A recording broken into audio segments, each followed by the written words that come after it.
Meus queridos irmãos e irmãs, mais uma vez eu tenho a honra e a alegria de saudá-los com a graça e a paz do Senhor Jesus.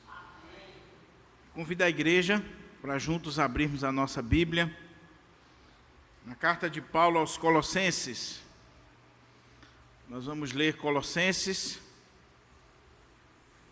capítulo 4, versículo 2 ao 6.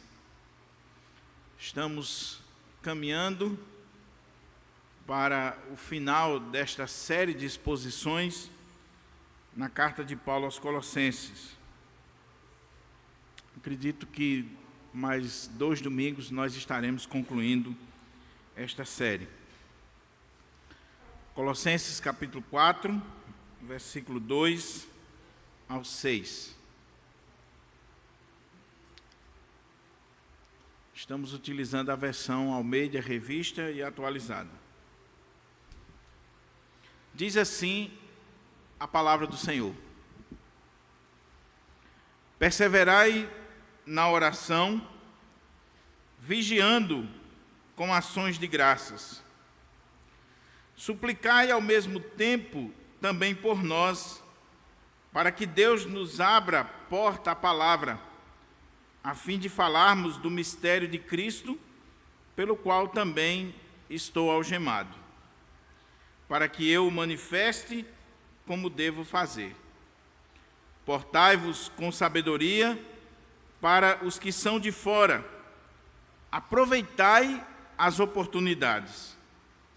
A vossa palavra seja sempre agradável, temperada com sal, para saberdes como deveis responder a cada um. Vamos orar ao Senhor, vamos pedir ao Senhor que nos ajude, nos oriente e nos edifique à luz da sua palavra. Pai querido, louvado e engrandecido seja o teu nome. Senhor, nós te agradecemos por este santo privilégio, bendito privilégio, de podermos abrir a tua palavra e com liberdade, na direção, no poder e com a iluminação do teu Santo Espírito, falar aquilo que procede do Senhor para a sua igreja. Ó Deus, fala conosco nesta noite. Fala conosco de uma forma toda especial, particular. Transforma as nossas vidas, transforma a minha vida para a glória do teu nome. Que as palavras dos meus lábios e o meditar do meu coração sejam agradáveis na tua presença, ó Senhor, rocha minha e redentor meu. Amém. O tema do sermão, fundamentado nesta perícope, é o valor da oração, sabedoria e prudência na nossa vida diária. O valor da oração, sabedoria e prudência na nossa vida diária. É fato que todos nós precisamos aprender como se comportar no nosso dia a dia. Como é que nós enfrentamos as demandas do nosso viver diário? Se você for a qualquer livraria, ou se você costuma andar nos aeroportos, você vai ver que os livros que estão destacados nas estantes são aqueles livros que nos fornecem ou tentam nos fornecer regras para o viver diário. Como ser um bom vendedor, como ser um melhor gerente, como ser um empreendedor, como agir com sabedoria, prudência, como agir na política. Você tem livros famosos, como por exemplo O Príncipe, que é um livro de cabeceira para todos aqueles que se enveredam pelo caminho da política ou da liderança. A Arte da Prudência é um outro grande clássico da história, que trata de como você deve lidar com pessoas e por aí vai. O apóstolo Paulo, quando ele escreve o capítulo 3 e 4 da carta aos Colossenses, nós já destacamos isso N vezes, ele está falando de coisas práticas. Ele está aplicando a doutrina para a nossa vida diária, para o nosso viver diário. Ele não fica no mundo da lua ou da filosofia, ou pensando aquilo que não diz respeito à prática da nossa vida. Paulo é muito prático, direto ao ponto e é atual. E ele abre o capítulo 3 falando dessa doutrina aplicada à nossa vida em particular. Como é que nós devemos mortificar o pecado na nossa própria vida. Depois ele trata da nossa relação enquanto igreja, comunidade eclesiástica. Em seguida, ele vai para o ambiente do lar, da família, da casa, que foi o que nós vimos no sermão anterior, onde nós tivemos a oportunidade de estudar aqui o senhorio de Cristo no contexto das relações familiares. Mas aí agora Paulo sai do contexto das relações familiares para o contexto secular, para o nosso dia a dia, para o nosso viver diário. Veja a lógica da argumentação de Paulo.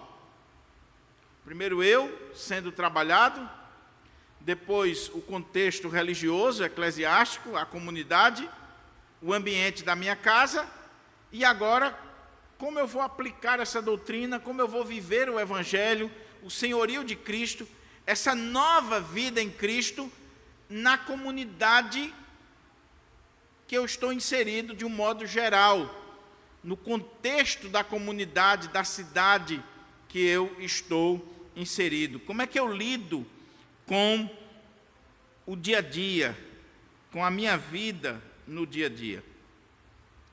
E aí Paulo vai dar aqui alguns imperativos, algumas ordens que são fundamentais para nós e que vão mostrar para nós o valor da oração, da sabedoria e da prudência na nossa vida diária. Paulo começa com a oração. E ele começa dizendo assim para a igreja de Colossos: perseverai na oração, vigiando com ações de graças. Paulo já falou sobre oração, Paulo já destacou a oração, as ações de graças, mas Paulo não consegue deixar de falar sobre oração. Se você ler as cartas de Paulo, elas estão recheadas não só de orações paulinas, mas de recomendações de Paulo a respeito da oração. E aqui nós temos algo muito interessante que Paulo está fazendo com aquela igreja. Paulo está dizendo: igreja de Colossos, irmãos colossenses, perseverem na oração. E perseverem na oração, vigiando com ações de graças. Primeira coisa que nos chama a atenção é que a oração ela deve ser algo natural na vida de alguém que está unido a Cristo, que tem essa nova vida em Cristo, que morreu com Cristo, que ressuscitou com Cristo, que vive em Cristo, que é o que ele vem defendendo desde o capítulo 2. A oração é algo que nos identifica dentro dessa nova vida. É a respiração. Dr. Russell Shedd, ele usa o exemplo de uma criança, quando nasce, ela começa a respirar, ela está respirando. Se ela parar de respirar, ela morre. O crente, quando ele nasce de novo, uma das características fundamentais da sua vida é que ele ora. E a oração é a respiração da nossa alma, e se nós não orarmos, com certeza nós morreremos. Por isso que Paulo não está dizendo assim: igreja de Colossos, ore. Ele está dizendo: perseverem em oração, porque subentende que todo crente ora. Agora Paulo está dizendo, perseverai. Mantenham-se firmes. Sejam constantes. Estejam orando continuamente. Perseverem nessa prática da oração. Sabe por que Paulo está dizendo isso? Porque se você já tentou orar, e orar de forma séria, bíblica, você sabe que muitas vezes nós, se não tivermos cuidado, nós não vamos perseverar na oração. Tudo acontece para você não orar. Tudo acontece para você desistir de orar. Tudo acontece para você quebrar aquele ritmo, aquela prática, aquela agenda que você estabeleceu. Tudo vem contra. E é claro que o inimigo das nossas almas, Satanás, ele sabe muito bem usar estratégias para tentar fazer com que eu e você recue na vida de oração.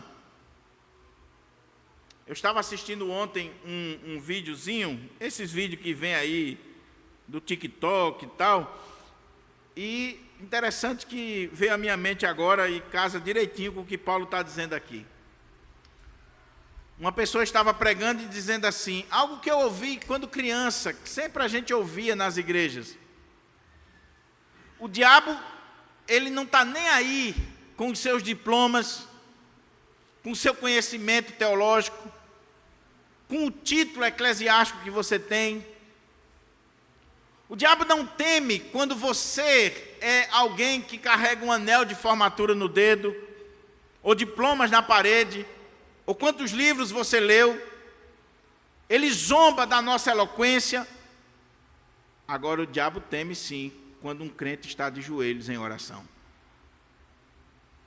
Porque ele sabe que quando um crente está de joelho em oração, aquilo ali pode mover os céus e a terra a poder através da oração. É por isso que John Knox, o pai do presbiterianismo, diz os historiadores que ele, quando chegou na Escócia, a Escócia era completamente pagã, católica romana, não era reformada, não tinha o verdadeiro evangelho, e John Knox começou a orar, e ele orava de dia e de noite, ele jejuava, ele orava, ele clamava, ele se trancava no seu quarto, e muitas vezes a sua esposa ia levar a sua alimentação ali no quarto, depois de horas e horas de oração, e ele dizia, como é que eu posso me alimentar se o meu país está indo para o inferno? E diz os historiadores que John Knox dizia assim, dá-me a Escócia para Jesus, senão eu morro. Era a oração dele. Em poucos anos, a Escócia não era mais católica romana, a Escócia era presbiteriana. Por causa das orações, por causa da pregação e da vida daquele homem.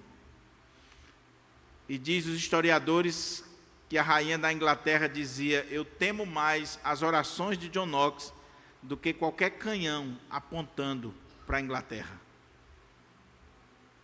Ela temia mais. Perseverai na oração. Talvez o que está acontecendo aqui é, diante das lutas, ou do ensinamento falso, ou da infiltração dos falsos mestres, aquela igreja estava recuando na vida de oração. Talvez até diante de um intelectualismo árido, aquela igreja estava recuando na oração. Não estava sendo perseverante na oração.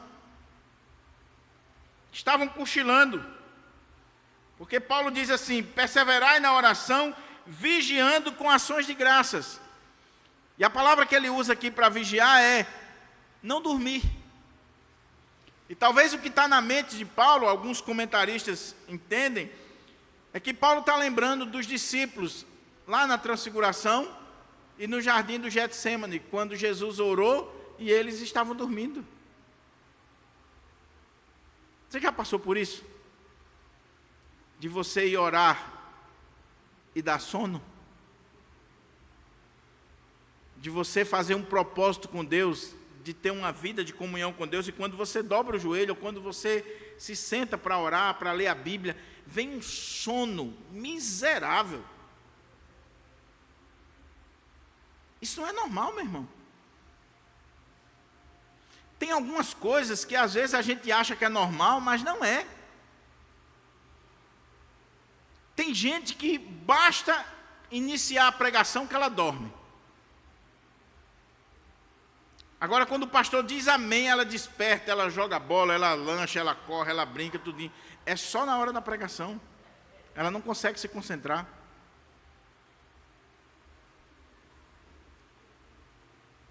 Alguém já disse que, por exemplo, se fosse medir o número de água que o povo toma no culto, dá um carro-pipa. Porque o culto é 1h30. Mas veja a quantidade de água que o pessoal toma. A gente esquece que nós estamos num ambiente de guerra espiritual. E enquanto a palavra de Deus está sendo semeada, um dos objetivos do diabo é arrancar a palavra, é tirar a palavra de você. É distrair você. E muito mais quando nós estamos orando. Quando nós fizemos um propósito de perseverar em oração. Aí a gente precisa pedir misericórdia a Deus para ser constante, vigiar, não dormir, estar alerta, se colocar na brecha, fazer como aquela mulher que ficou na brecha, ficou orando, enquanto aquele juiz não fez jus à sua causa, ela ficou lá. Mas ele teve que responder, como diz a palavra de Jesus, por causa da perseverança daquela viúva, daquela mulher. Ore, meu querido, persevere. O problema não é começar todo mundo começa. O segredo é perseverar, vigiando com ações de graças. Por que será, que Paulo está colocando ações de graças? É porque muitas vezes nós não perseveramos na vida de oração, nós não perseveramos na nossa comunhão com Deus, porque nós não somos gratos a Deus por aquilo que Deus já nos deu, por aquilo que Deus já fez, que Deus está fazendo.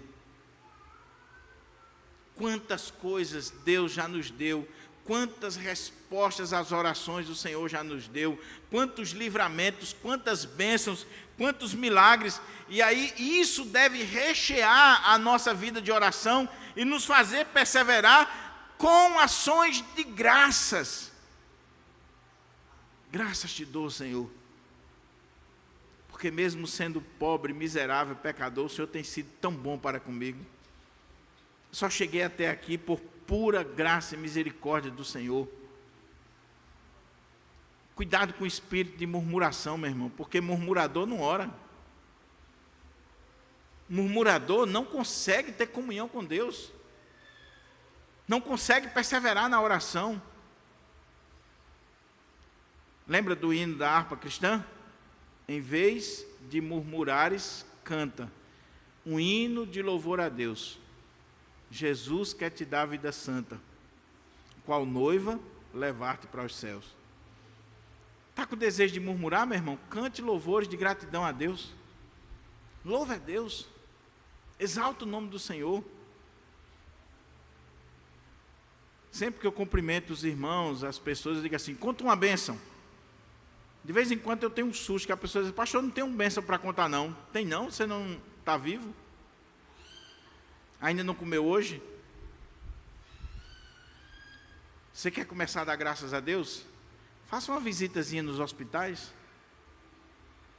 Vá aqui no LAI.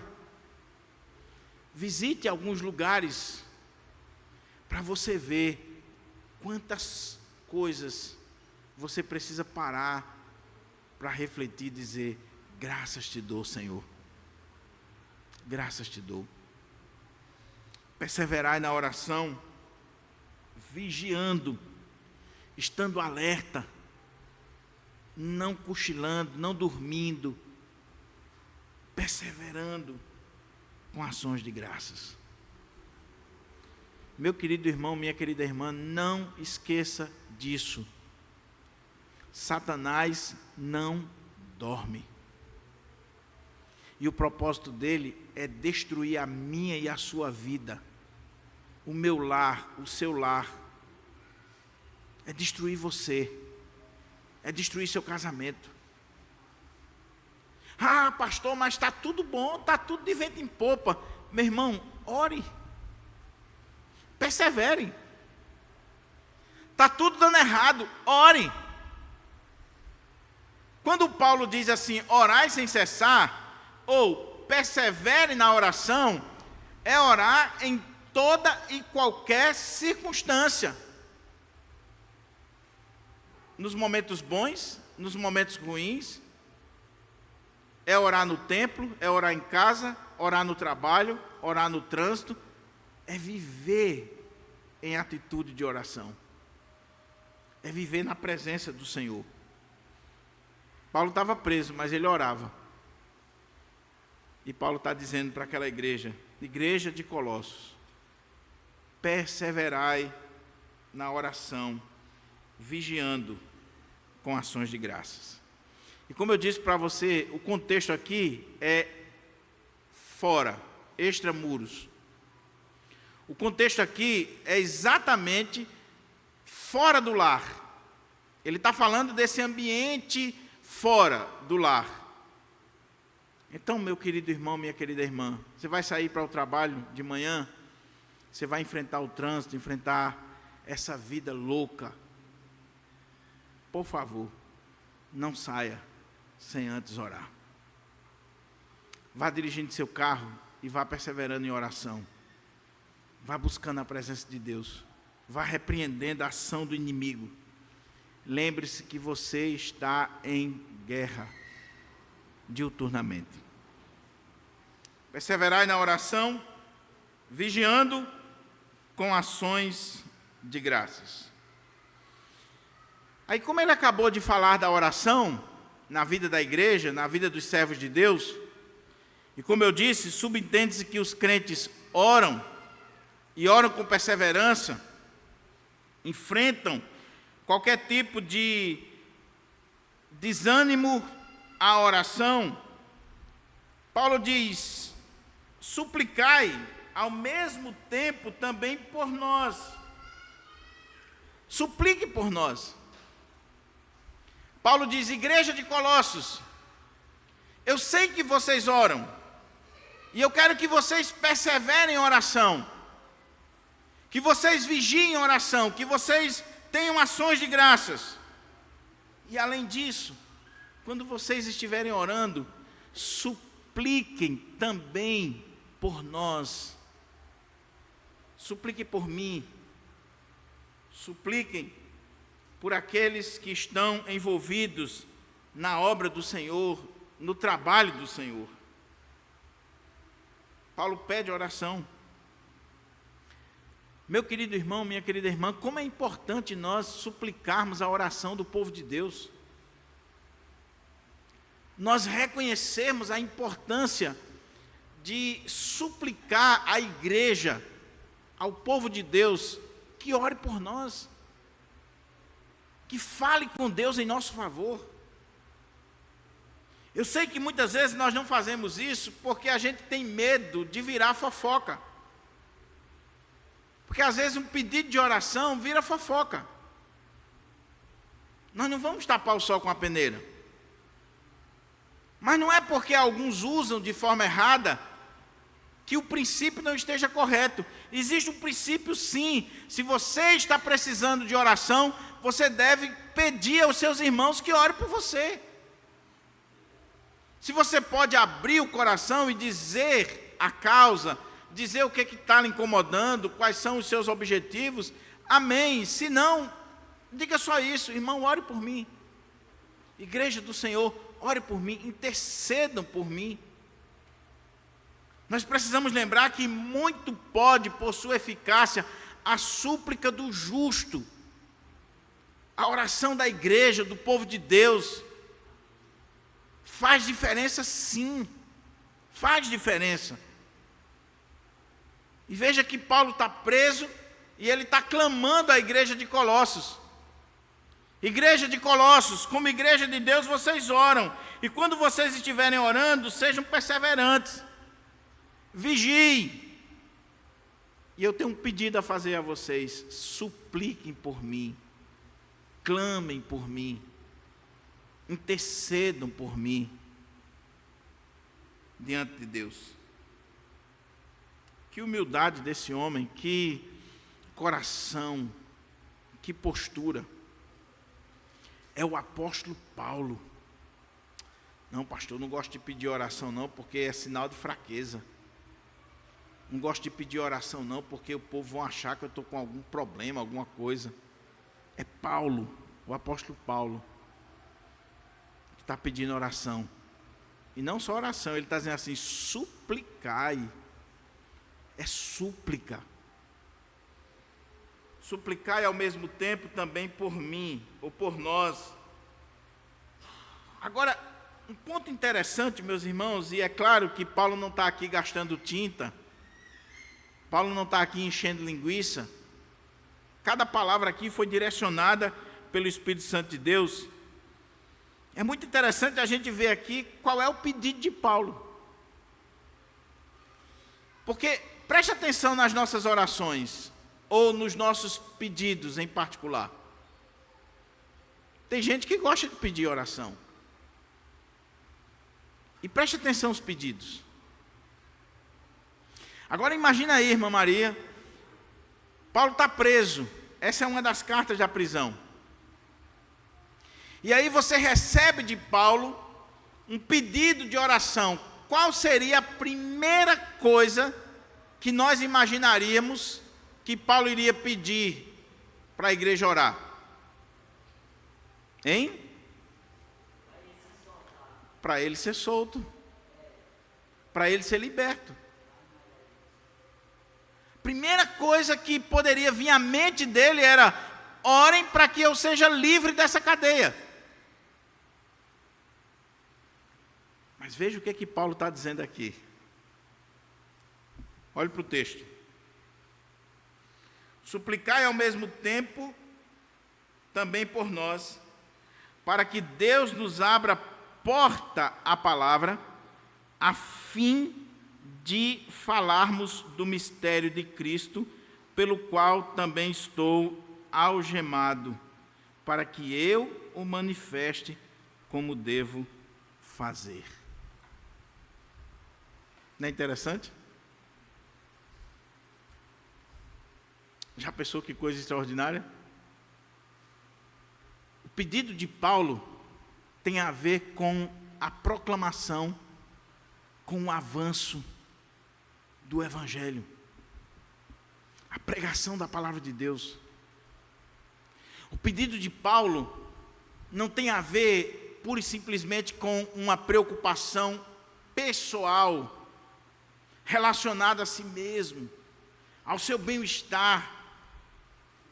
Paulo está preso e ele está preocupado com a pregação do Evangelho, é com o avanço do Evangelho, é com a obra missionária, é com a pregação da palavra de Deus. Então ele diz: suplicai ao mesmo tempo também por nós. Para quê? Para que eu seja solto? Isso é secundário. Mas supliquem para que Deus nos abra porta à palavra. Suplique para que Deus nos dê oportunidades, para que Deus abra a porta, para que Deus nos dê estratégia, para que Deus nos use para a pregação da palavra. A fim de que falemos do mistério de Cristo. Oh, meus irmãos, como a palavra de Deus, ela nos põe contra a parede e muitas vezes nos envergonha e nos constrange. Porque, como eu disse, Paulo não está aqui pedindo oração para ser rico, Paulo não está aqui pedindo oração para sair da prisão, Paulo não está pedindo oração aqui para coisas particulares. Paulo está pedindo oração para falar do mistério de Cristo, para falar de Jesus, para levar o evangelho do Senhor Jesus. Paulo entende que ele tem uma missão na sua vida: fazer conhecido o mistério de Cristo. E ele vai fazer isso, estando livre ou estando preso. Ele vai fazer isso aonde ele estiver. Ele vai fazer isso com a sua própria vida.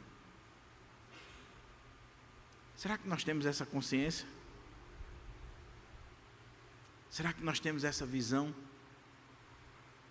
Será que nós já entendemos ou já paramos para refletir que nós precisamos fazer conhecido o mistério de Cristo, independente de onde nós estamos ou das circunstâncias nas quais nós estamos inseridos? Não interessa onde nós estamos. Não interessa qual é a condição que nós estamos vivendo. Não interessa se nós estamos num palácio ou numa prisão, numa praça pública ou num templo, em casa ou no trabalho.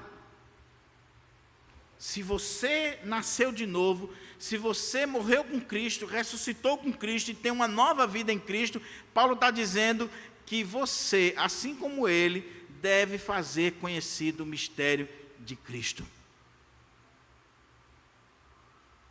Pregar o evangelho, abrir portas, fazer conhecido o mistério de Cristo, pelo qual também estou algemado. Ele estava preso,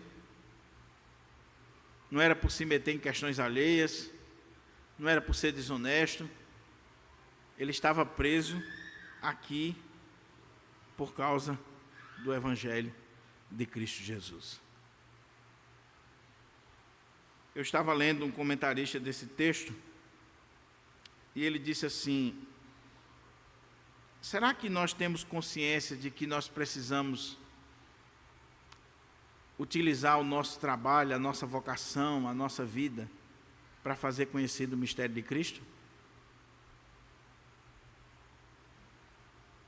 Paulo está dizendo assim: eu estou preso, e eu suplico não pela minha liberdade, eu suplico para que o Senhor abra portas para a pregação do evangelho. E quando Paulo está na segunda prisão, que ele é colocado lá, junto com a guarda pretoriana, que era a guarda de elite do imperador, soldados de escolta do imperador, que ficavam amarrados a Paulo vários turnos. Paulo escreve aos Filipenses dizendo assim: os santos vos saúdam, especialmente os da casa de César.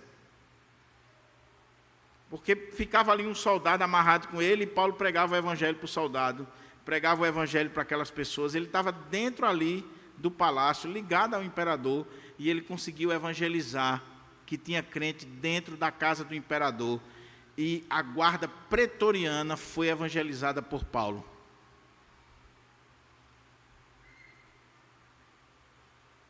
O cara estava preso. Aí eu pergunto: você está quase se aposentando lá no seu trabalho, quem foi evangelizado por você lá?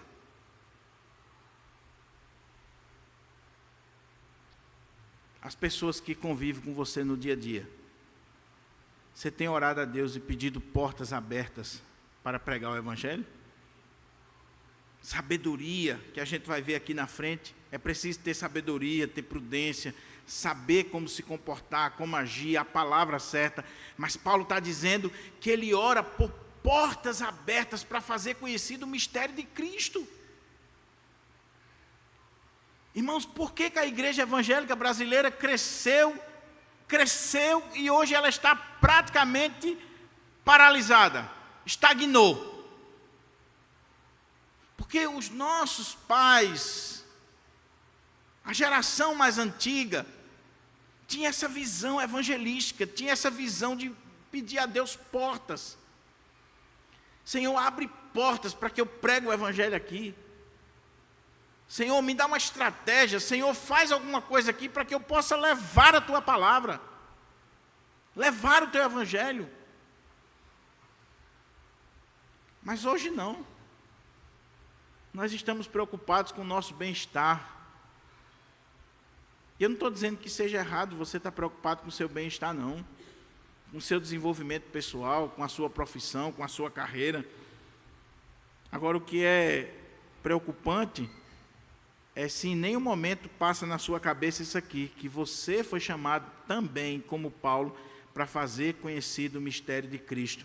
E você deveria orar e pedir oração por portas abertas para a pregação do evangelho.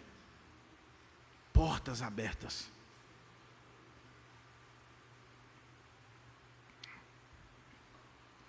Para que eu manifeste como devo fazer.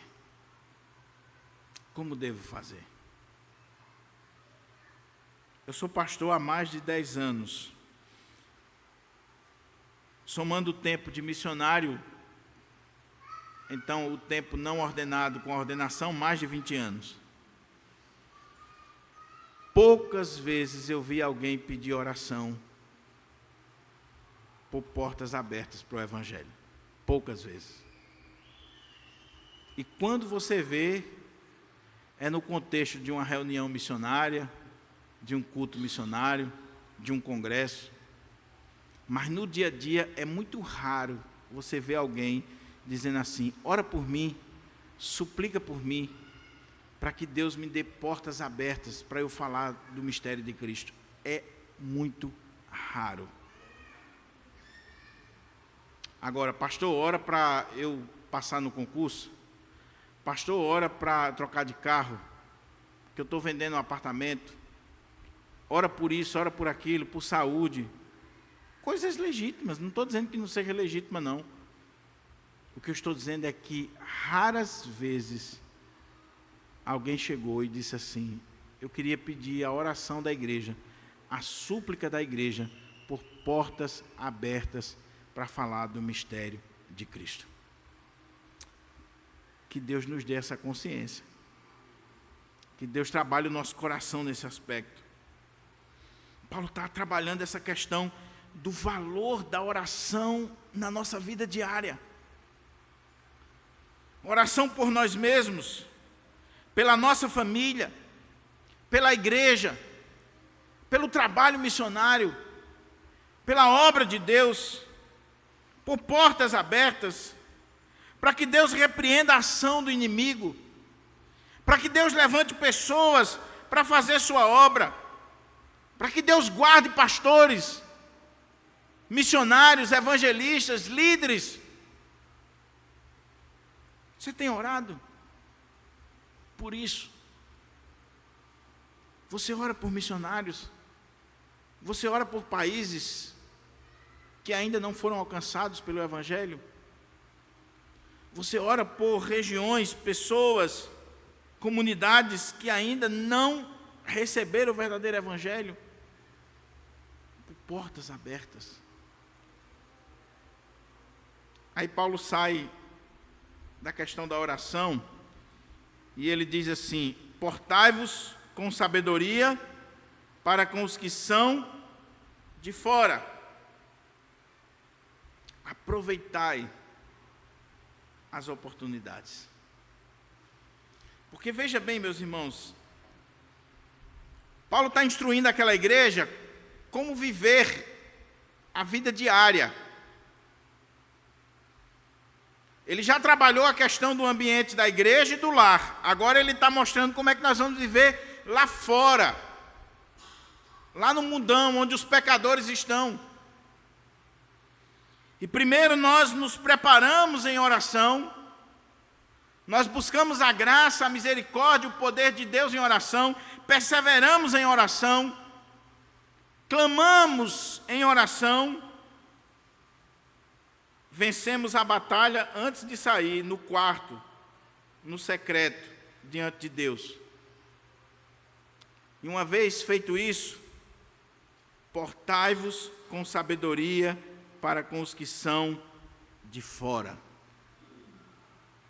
Agir com sabedoria. E aqui é claro, meus irmãos, que há essa junção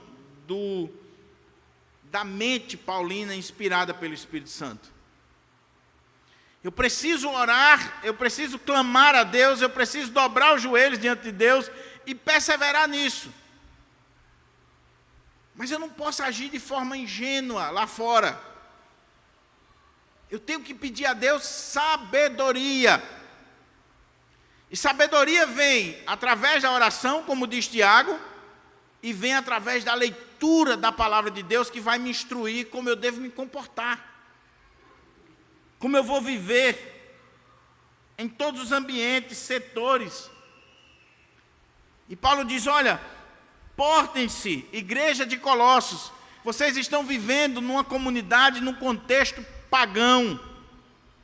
Já vimos isso na introdução da série, como é que era aquela região da Frígia.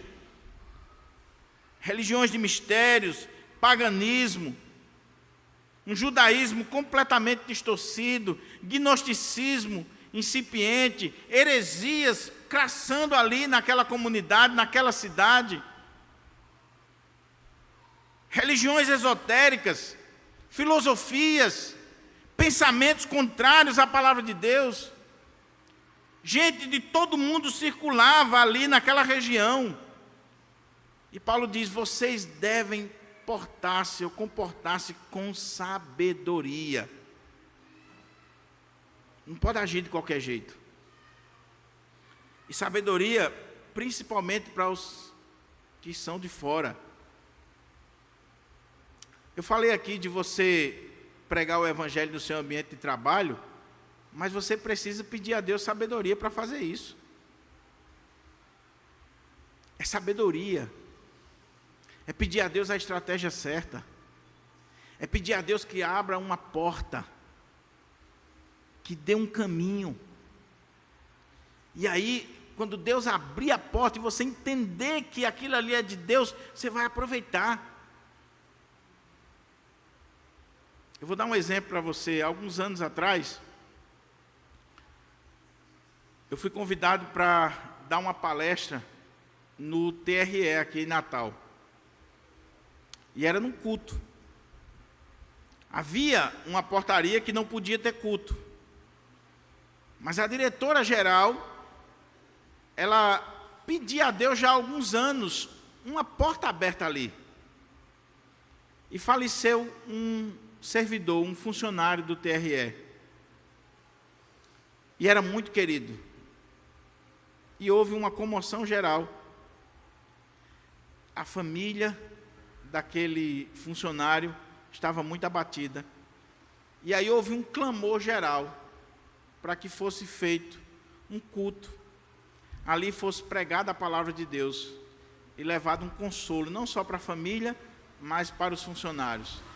E aquela irmã, usada por Deus, aproveitou essa porta para levar o evangelho ali naquele lugar.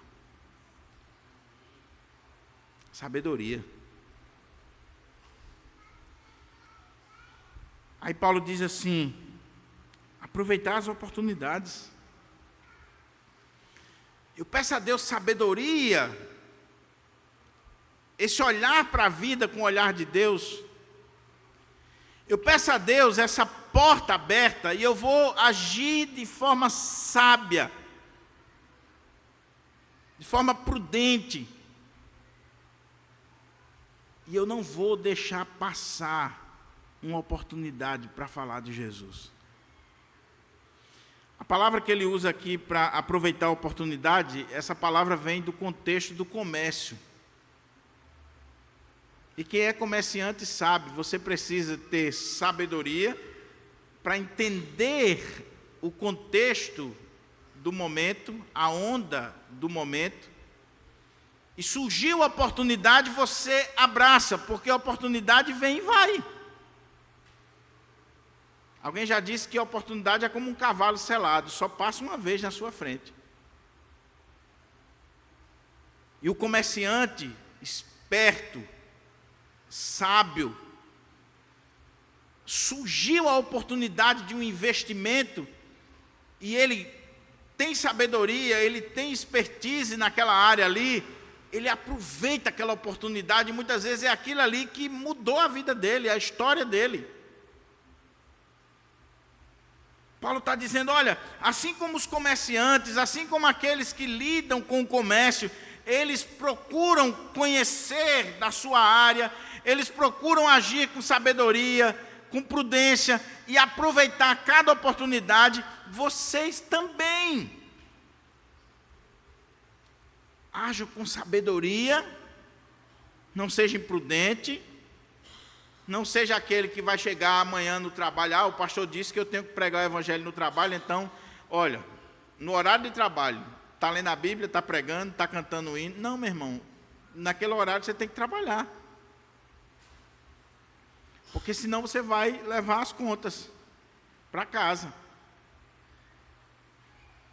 Mas Deus está lhe dando sabedoria, está abrindo portas, e aí na hora que a oportunidade surgir, você entra com a mensagem do Evangelho de Cristo Jesus.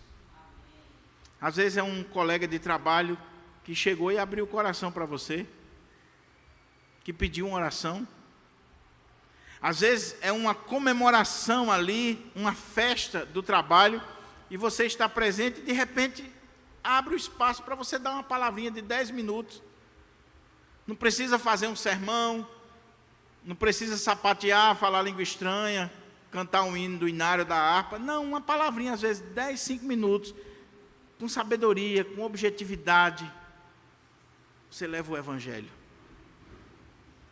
Mas é aproveitar as oportunidades.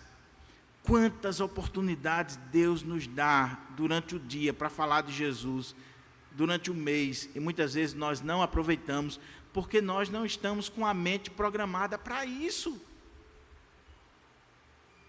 O comerciante está. Toda hora ele está olhando o dólar, ele está olhando como é que está a onda do comércio, ele está olhando os preços, ele está antenado. Surgiu a oportunidade, ele abraça. O que Paulo está dizendo aqui é que o crente, toda hora ele deveria estar pensando assim, que oportunidade eu vou ter aqui para falar de Jesus? Para levar o Evangelho do Senhor Jesus Cristo. Eu falei aqui a semana passada algo que me marcou muito. Eu fui para a clínica, para o Instituto da Visão com minha mãe, ela foi fazer a cirurgia, e daqui a pouco entrou uma senhorinha, uns 80 anos de idade, distribuindo ali uma revista para cada uma das pessoas que estavam sentadas na clínica, evangelizando, levando a palavra de Deus. Eu tinha um membro na congregação de Guarapes, que eu já falei aqui várias vezes, para mim, me influenciou mais do que qualquer teólogo que você possa imaginar. Um homem simples, semi-analfabeto, mas que conhecia profundamente a Bíblia, um homem de oração e muita sabedoria. Ele dizia, pastor, a gente tem que aproveitar toda oportunidade para falar de Jesus. Onde o crente está, ele tem que falar de Jesus. Qualquer coisa tem que botar Jesus no meio. E ele disse que um dia estava no TJ aqui, em Natal, e ele ficou pensando assim, como é que eu vou falar de Jesus aqui para esse povo? Um povo tudo bonito, palitosado, advogado, gente lá, todo mundo esperando, era uma audiência que ele ia, e ele disse que ficou esperando, olhando e tal, e pensando e orando e pedindo a Deus uma estratégia para falar de Jesus ali. E ele disse que quando olhou assim para uma janela, veio na mente dele a mensagem. Um homem simples, analfabeto de pai, mãe e parteira. Ele disse, veja como o homem sem Deus, ele é burro, ele é ignorante. Todo mundo ficou assustado olhando para ele. Ele disse, pronto, já chamei a atenção de todo mundo para mim. Sabe por que o homem sem Deus é burro, é assim, assim? Eu estou vendo um prédio aqui tão bonito, mas não tem a segurança, o parapeito. E aqui é um ambiente que vem pessoas desesperadas, que vem pessoas que estão depressivas, pessoas que estão perdendo tudo. e de repente o cara quer se jogar dessa janela, ele tem a maior facilidade do mundo de se jogar. Agora, se o engenheiro que fez esse prédio, ele conhecesse a palavra do meu Deus, ele ia ver que lá na lei, em Deuteronômio, o Senhor dizia que quando você fizesse um prédio alto, você deveria colocar proteção. E a partir daí, ele achou uma brecha para falar de Jesus, para falar da Bíblia, da palavra de Deus. Não se acovardou. Talvez se fosse nós estaríamos lá falando sobre ABC e América, sobre política, sobre Bolsonaro e Lula, sobre qualquer outra coisa, menos preocupados em aproveitar a oportunidade para falar de Jesus Cristo. Para falar de Jesus, para falar da palavra de Deus, para expor o Evangelho. Por isso que Paulo está dizendo, igreja de Colossos, portai-vos com sabedoria para com os que são de fora e aproveitai as oportunidades, cada oportunidade que Deus lhe dá, aproveite. Aproveite. Vocês viram o testemunho aqui do Dr. Dilermando? A expressão que ele usou? Ele é um juiz a serviço do Senhor Jesus no tribunal. É claro, ele tem que fazer o seu papel de juiz, mas muitas vezes após a audiência ele diz que pergunta para um casal, ele trabalha muito na área de família, eu posso fazer uma oração por vocês? Eu posso clamar a Deus por vocês? E há poucos dias ele me mandou um testemunho de um casal, depois de uma audiência, separação de bens, tudo, um casal agradecendo pela oração e pela palavra que foi dita após a audiência. Oportunidades. Quando eu trabalhava na Ótica Mirna, lá em Currais Novos, trabalhava eu, um pastor da Assembleia, um menino que estava estudando para ser padre, tinha um grupo bem assim, diferenciado. E a gente pedia a Deus uma estratégia para pregar o Evangelho ali. E falamos com o nosso patrão, se a gente podia chegar mais cedo um pouquinho, para ler a Bíblia e orar antes de começar o trabalho, 15 minutos antes, 10 minutos. Ele agradeceu. E os funcionários participavam. Alguns pediam oração. O próprio filho ali do dono participava. Hoje, esse rapaz é presbítero da Igreja Presbiteriana do Brasil. Salva ali. Nada demais, apenas ler um texto da Bíblia, uma reflexão de 2, 3 minutos sobre o sentido daquele texto e orar pedindo a Deus para abençoar o trabalho, abençoar ali o nosso dia. E aí vamos trabalhar. Vamos fazer o trabalho. Portai-vos com sabedoria, aproveitai as oportunidades. Você tem feito isso, meu querido irmão, minha querida irmã? Como é que você tem se comportado lá fora? Como é que é o seu comportamento lá no seu ambiente de trabalho, lá no seu condomínio? Aonde Deus tem lhe colocado? Você tem agido com sabedoria? Você tem agido como um homem de Deus, como uma mulher de Deus, como alguém que nasceu de novo, que ressuscitou com Cristo, que busca as coisas do alto, que pensa nas coisas do alto, que tem uma nova vida em Cristo? As pessoas olham para você e veem isso em você. Você aproveita as oportunidades, você pensa, você reflete, você ora, Senhor, me dá uma oportunidade para falar de Cristo. Antes de passar para o próximo ponto, deixa eu só usar aquela ilustração que eu sempre uso, porque é oportuna. O camarada começou a trabalhar com marketing multinível, aí ele faz logo aquela listinha dos amigos, né? Para chamar os amigos, para fazer aquela corrente toda. Vamos fazer isso com o Evangelho? Vamos aproveitar. Vamos fazer como Mateus fez logo um jantar, convidou os publicanos. Vamos falar de Jesus. Aí Paulo continua. Ele falou da oração, da sabedoria, dessa prudência no nosso dia a dia. A vossa palavra seja sempre agradável. A ideia aqui é de uma palavra que traz ânimo, que traz conforto, que anima. Cuidado, meu irmão, para quando você chegar num ambiente, as pessoas não correrem, porque a sua palavra é chata, é desagradável.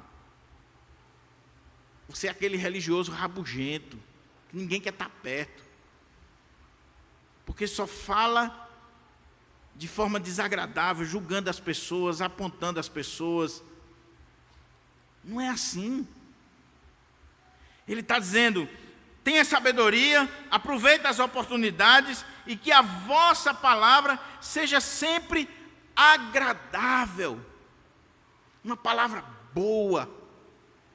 Uma palavra que ele vai usar a expressão aqui, temperada com sal. O sal, ele tanto era usado para a preservação dos alimentos naquela época, como para dar sabor. Uma comida insossa é terrível. Ele preserva e ele dá sabor. Aí eu pergunto, suas palavras são assim? O porteiro do seu prédio pode testemunhar que sua palavra é agradável, é temperada com sal, ela dá sabor, ela preserva, ela produz um ambiente agradável, diferenciado. É assim que nós devemos agir, meus irmãos. Sabe aquela pessoa que quando fala, ela destrói o ambiente? Se for uma reunião, se for qualquer coisa, se ela abrir a boca, se ela se levantar, abrir a boca, destruiu a paz, desagradou todo mundo. Mas você sabe também aquela pessoa que o clima está quente lá na empresa, na reunião, seja onde for, e quando ela se levanta, ela pede a palavra, ela começa a falar, a coisa começa a ficar agradável, a paz começa a reinar, a coisa começa a fluir, a reunião começa a ter outro rumo, porque ela age com sabedoria e a palavra dela é agradável, é temperada com sal, tem sabor, preserva, faz diferença. Paulo está dizendo: irmãos, ajam com sabedoria para com os que são de fora, aproveitem as oportunidades e que a palavra de vocês seja sempre agradável, temperada com sal, para saberdes como deveis responder a cada um. Que coisa maravilhosa! Nós não podemos medir todo mundo pela mesma régua. Eu tenho que saber falar e lidar com cada pessoa individualmente. Cada pessoa tem um mundo, uma cosmovisão, um temperamento, uma maneira de ser, e eu preciso pedir a Deus sabedoria, oportunidade, uma palavra certa, agradável, para saber responder a cada um. Lembra do que Provérbios diz? A palavra dita ao seu tempo é como maçãs de ouro em salvas de prata. A palavra dita ao seu tempo. Provérbios também diz: a vida e a morte está na ponta da língua. E a palavra de Deus também diz que nós daremos conta diante do Senhor por cada palavra frívola que nós proferimos. Um dia Deus vai pedir conta a mim e você de cada palavra que saiu dos nossos lábios. Porque essas palavras, elas não voltam vazia. Dr. Rousseau Shedd tem um livrinho, Nossas Palavras, um livro maravilhoso. Meu amado irmão e minha amada irmã, se nós queremos agir com sabedoria, aproveitar as oportunidades, fazer diferença nesse mundo que nós estamos inseridos, nós precisamos ter uma palavra agradável, temperada com sal, uma palavra que será direcionada para cada um individualmente. Nós vamos saber lidar com cada um. Eu não estou dizendo que isso é fácil. Paulo não estava dizendo que isso era fácil, mas Paulo estava dizendo que na vida do servo de Deus é possível sim nós fazermos isso aqui. Se nós já nascemos de novo, temos uma nova vida em Cristo, ressuscitamos com Cristo, nós podemos sim agir dessa forma, dessa maneira. A vossa palavra seja sempre agradável, temperada com sal, para saberdes como deveis responder a cada um.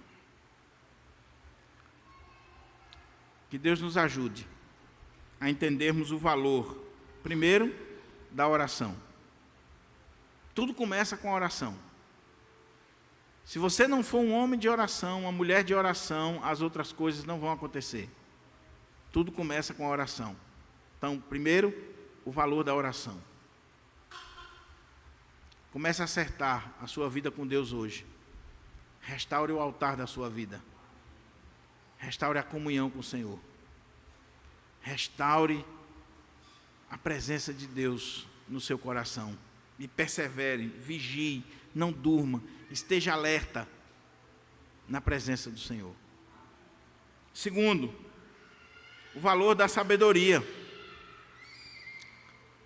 De olhar para a vida com o olhar de Deus.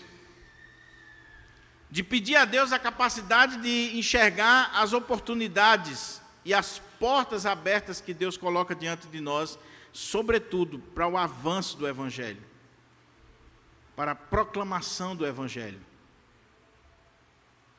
Terceiro, o valor da prudência. Que nós venhamos pôr freio nos nossos lábios. Que nós venhamos entender que a língua, como diz Tiago, é um pequeno órgão, mas que tem a capacidade de destruir toda a carreira da existência humana.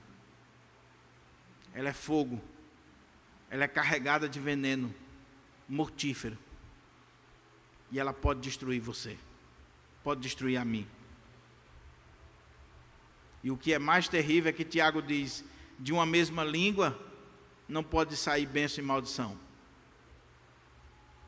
Não tem como, meus irmãos, nós estarmos aqui no domingo cantando os louvores do Senhor, ouvindo a palavra de Deus e ministrando a palavra de Deus, e no outro dia nós estarmos falando coisas que não são agradáveis, que não condiz com a fé, com a palavra de Deus, com a santidade do nosso Deus. Então que a gente venha agir com prudência, venhamos por freio, colocar um garfo na nossa boca, como diz o livro de sabedoria, né? Os provérbios. Que a gente venha saber se comportar quando nós estivermos diante de autoridades, de todas as pessoas. Que nós venhamos saber usar a palavra na hora certa, na dose certa, com a pessoa certa. Tudo isso com o propósito, com o objetivo de que o nome de Cristo, o mistério de Cristo, o Evangelho de Cristo avance a cada dia.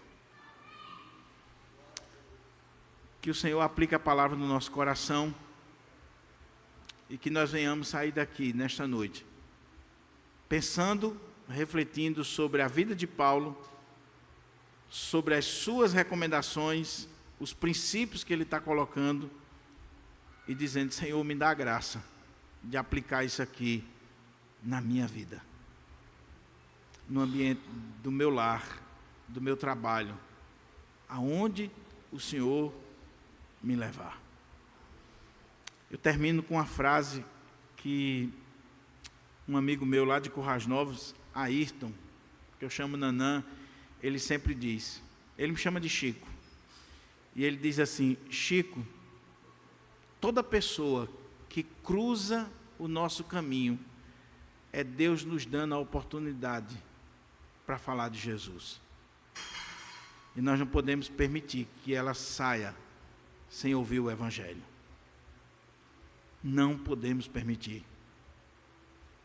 Que você não tenha péssima experiência de alguém, de repente, cruzou seu caminho, foi embora, você não falou de Jesus, você não aproveitou a oportunidade, você não levou o evangelho, e de repente aquela pessoa partir.